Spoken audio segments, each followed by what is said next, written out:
नमस्कार दोस्तों। आशा करतानी कि रउरा लोग स्वस्थ और प्रसन्न होकर। रोज के भांति आज हम नया कहानी लेकर आइल बानी।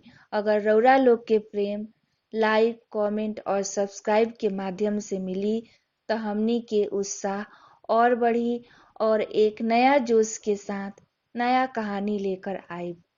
तो चली एक नया कहानी सुनावतानी जेकर शीर्षक बा गांव के चौपाल। गांव के चौपाल पर या त ताश होला ना त बकवास। अगर भूल से रउरा चौपाल पर गईनी त या त तसेड़ी हो जाई या डींग मारे में महारथी।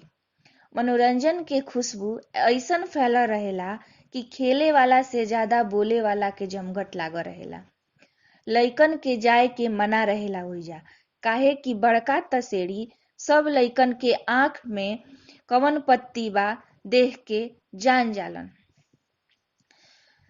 रउरा सब शहरी लोग जानी ना कि गौवा के लोग बड़ा भोला भाला होला, उनका के आसानी से मूर्ख बना ली कोई।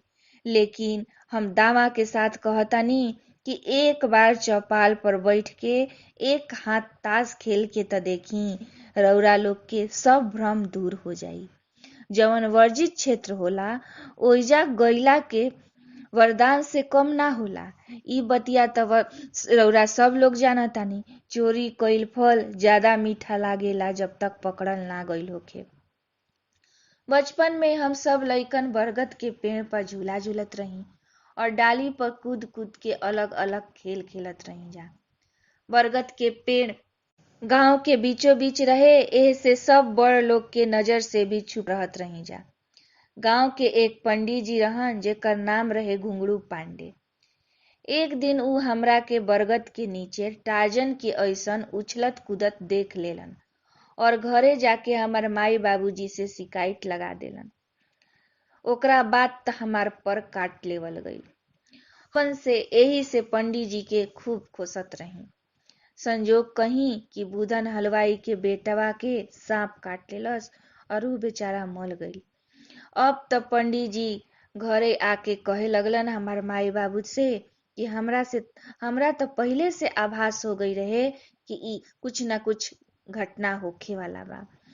आपन भविष्यवाणी के बखान करे लगलन आ कहलन कि एही से हम रउरो बेटा के रोक लगईनी ताकि कोई अनहोनी ना हो जाए।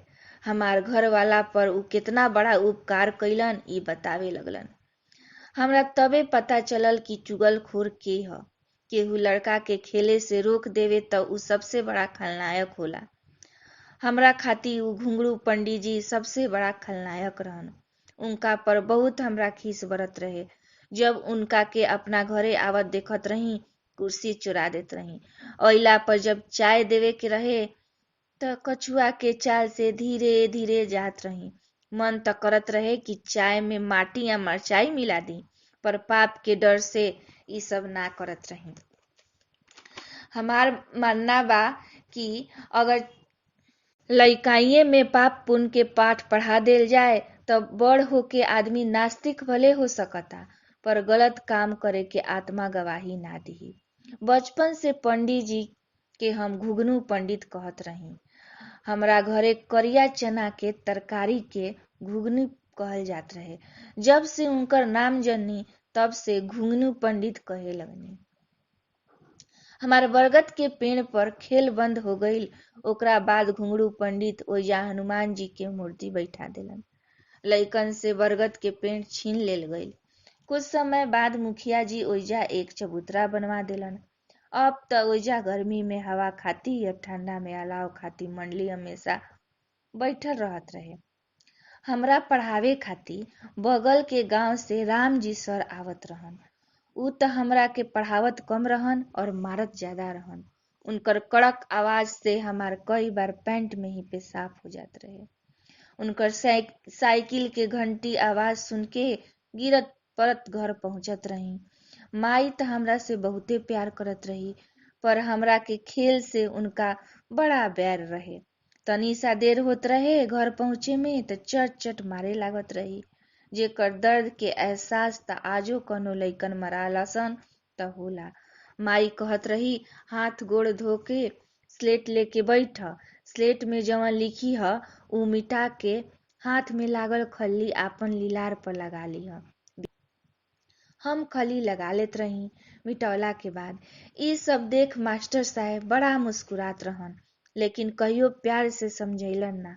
उ हमरा के प्राइमरी से मिडिल तक के ठेका ले ले रहन पढ़ाई खातिर हमार बाबूजी से।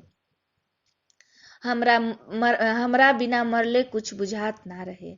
समय इहे लागत रहे कि जितना अध्याय उतना चाटा तो सर से मिलबे करी, साथ में कुछ बोनस भी मिली। हमरा आजो याद बा कि हम उनका से मिटाई रही, काहे कि हमरा परिमाप और क्षेत्रफल के इकाई समझ ना आवत रहे। सारा कैलकुलेशन सही करके अक्कड़ बक्कड़ कह के इकाई डाल देत रही। उ हमरा के ए पर कहियो समझैलन ना कि केकर इकाई का होला। माई बाबूजी के भी कहे कि मास्टर से मरैब तबे किस्मत चमकी। जनेऊ के समय से हमार लंबा चुरकी रखल गई रहे, जो मास्टर साहेब के टारगेट रहे। जब कुछ होखे तो हमार चुरकी पकड़ के ऐसे हिलावस जा जैसे मंदिर के घंटा बा। हमार बचपन दुख से कापत द्रौपदी के ऐसन कृष्ण के पुकारत बीतल। हमार साथी सब भी खूब मजा लेत रहसन हमारा और हमरा चुरकी के साथ। एक दिन आजीज होके हम आपन चुरकी पर ब्लेड लगा देनी और हमरा के जवन लइका सबसे ज्यादा तंग करत रहे ओकर बैग में ब्लेड रख देनी। गणित के सर सवाल हल करे खातिर हमरा के बोर्ड के पास बुलैलन और हमरा तनी सा गलती पर उ हमरा के नीचे झुका के हमार चुरकी पकड़ल चहलन। तो कहलन कि तहार चुरकी का हो गई। हम रोवे लगनी और कहनी कि हमरा पता नइखे हमरा चुरकी का हो गईल। हमार चुरकी कोनो लइका काट लेले बड़सन। हमरा के लइकन सब बहुत तंग करलसन। तब सब लइकन से पूछल गईल तो सब लइकन मना कर देलसन कि हम नहीं कटले। तब सब के बैग चेक भइल, तब ब्लेड मिलल। तब हमरा सामने उ लइका के खूब पिटाई भइल जौन लइका हमरा के बहुत तंग करत रहे। उ हमार जीवन के बहुत खुशनुमा पल रहे, काहे कि ओह दिन हमार षड्यंत्र सफल भइल रहे। पिटाए से भी बचनी और तंग करे वाला लइकन के पिटवैनी। 8वां क्लास में हमार अब हाई स्कूल में नाम लिखा गईल। फिर राजनीति में ज्ञान होखे के कारण अब जीवन थोड़ा सफल हो गईल। पढ़ाई में अच्छा होखे के चलते स्कूल में भी भाव मिले लागल। यही समय हमरा पंडित जी से बचपन के बदला लेवे के मौका मिलल। बात ई रहे कि हमरा बगल में एगो मरनी के भोज रहे।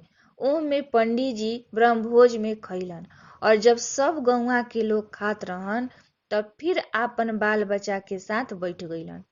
उ भोज में हम खाना परोसत रही। हमरा बचपन के तक खीस रहबे कई रहे। दूसरे एक बार ठूस के खैला के बाद दोबारा बैठला के भी खीस रहे। हमरा हाथ में आलू पलवर के तरकारी वाला बाल्टी रहे। ओह में तरकारी बहुते कम रहे। हम का कैनी कि ओह में ललका मरचाई मिला देनी और पंडित जी के परोस देनी। उनका तो खैला के थोड़ा देर बाद ही धुआं निकल गईल।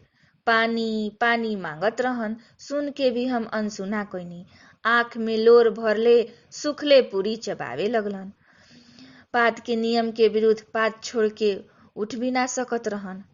आँख में लोर और मुंह से सांस लेते देख हमरा आपन ऊपर होखल अत्याचार याद आवे लागल और हम उनका के माफ कर देनी। फिर हम उनका के दही ला के देनी तो दही के ठंडा से उनका थोड़ा आराम मिलल और खूब आशीर्वाद देवे लगलन। हम सोचनी जाए द थोड़ा पाप कैनी तो थोड़ा आशीर्वाद से हमार पाप कट जाई। पर अगला दिन जब पैखाना पर बैठल हुईहन तब मने मने शरापत हुईहन। उ शराब हमार दिल शराब से टकराई तो दोनों के शराब खत्म हो जाई। प्राइमरी में हमार हर बात पर हमरा के विद्या कसम खिलावल जात रहे। हमरा बचपन में इहे दिमाग में बैठ गई रहे कि विद्या कसम खाए से ही हमरा विद्या में कमी हो गईल बा। हम भी का करती, कोई के एगो पेंसिल भी भुलात रहे तो लोग विद्या कसम खिलावे लागत रहे। खेल के बेईमानी के रोके खातिर विद्या कसम, तो चोरी होखला पर विद्या कसम, तो कुछ भुलाए तो विद्या कसम। हद हो गई रहे कसम खाते खाते। हमार कमीना दोस्त सब ऐसन रहसन कि पेंसिल के छिलका के कतरन हमरा के इकट्ठा करे के कहत रहसन आ पुड़िया बनवावत रहसन।